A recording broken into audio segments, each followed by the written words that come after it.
শ্বশুর ফাদার, হ্যাঁ আপনি কি বিয়ে করেছেন? মহাজালা। আরে বিয়া না গেলে তোরটা আসলো কই থেকে? কারে বিয়ে করেছেন? তোর শাউরি রে।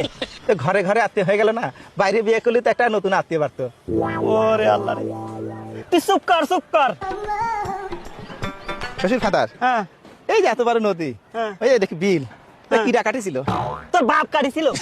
এত মাটি ফেলেছিল কেন? আমি খাইছিলাম রে, আমি খাইছিলাম। দাঁতে কিস কিস করে নাই বালু মাটি? ওরে আল্লাহ রে, তোর বাইরে আমি দাঁত ভাঙে দিব কই দিলাম। হ্যাঁ দাঁত ভেঙে ফেলালে আমি শ্বশুর বাড়ি যাই, এই গোস্ত চাবে খাবে কিরাম করি? ওরে আল্লাহ।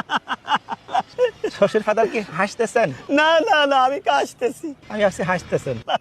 এই ভিতরে আমার কাছে আমার মেয়ে বিয়ে দিয়ে আমি ছাই খাইছি ছাই। ছাই খাতে গেলেন কিসের জন্য?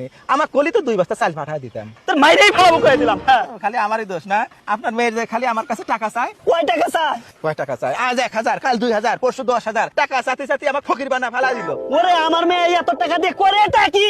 আমি কেমনে কব? আমি কি কোনোদিন টাকা দিছি নাকি? শালাই তোরে জামাইতে যে কি করি আমি? হ্যাঁ এই এটা ধর। আল্লাহ তুমি আমারে উঠায় নাও। দেশের শ্বশুর সমাজেরে বলি, মেয়েকে বিয়ে দেওয়ার আগে জামাইয়ের সাথে মেয়ের মানাই কিনা, জামাই বুকা কিনা, এই সব কিছু দেখা তারপরে তোমরা তোমাদের মেয়েরে বিয়ে দিও। শ্বশুর ফাদার কি যাত্রা করতেছেন?